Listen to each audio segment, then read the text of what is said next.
Which term of the AP, सुनिएगा अच्छा question है, ये क्वेश्चन भी इंपॉर्टेंट है, इस तरह क्वेश्चन अक्सर पूछे गए हैं। Which term of the AP 13, 15, 27, 39 will be 132 more than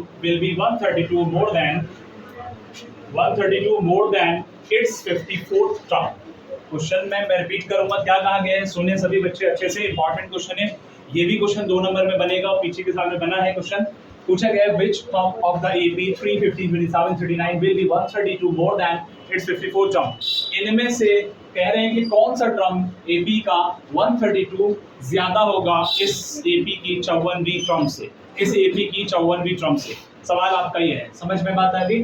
तो पहले 54 टर्म को हमें निकालना है कि एक्चुअल में 54 टर्म क्या है। तो 54 टर्म आने के बाद फिर 132 उसके वहां पर ऐड करने के बाद पता चलेगा वो कौन से नंबर का टर्म है।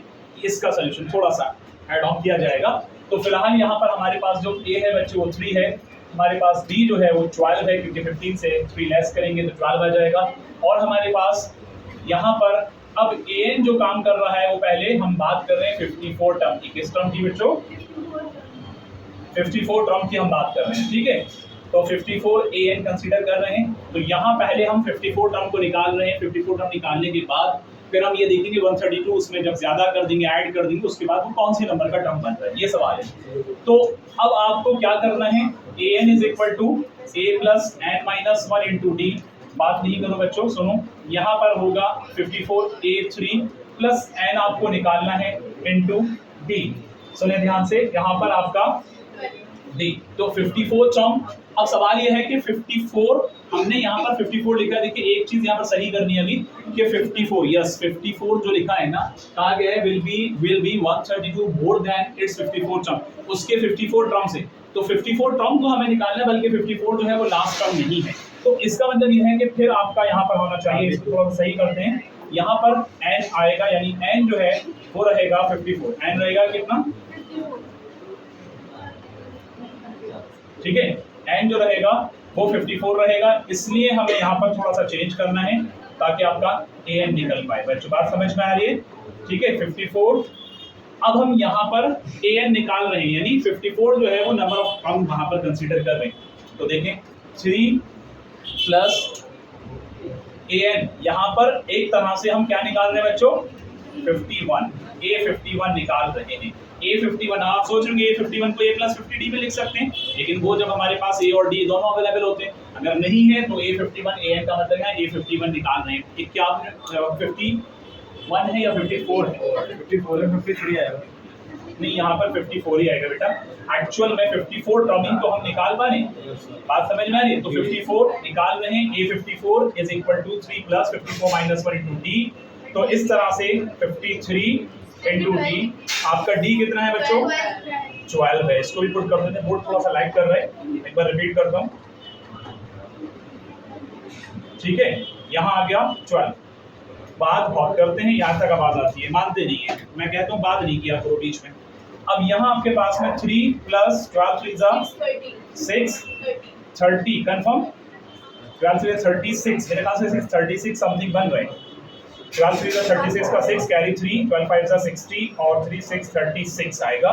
तो यहाँ पर आपका 639 बनेगा। अब इससे पता ये चल रहा है कि जो 54वीं टर्म है, क्वेश्चन इंपॉर्टेंट है, फिर से सुन लें। इसमें कहा था ये AP है और कौन सी टर्म जो इसकी 54वीं टर्म आएगी उसमें 132 जोड़ने पर, 132 ऐड करने पर कौन से नंबर की टर्म आएगी, ये आपका सवाल है। अच्छा क्वेश्चन है। तो पहले हमारा काम है कि 54वीं टर्म को निकालें। तो इस तरह हमने ये एनालाइज किया बच्चों कि A54 जो है हमारे पास वो 639 आ रहा है। कितना आ रहा है बच्चों?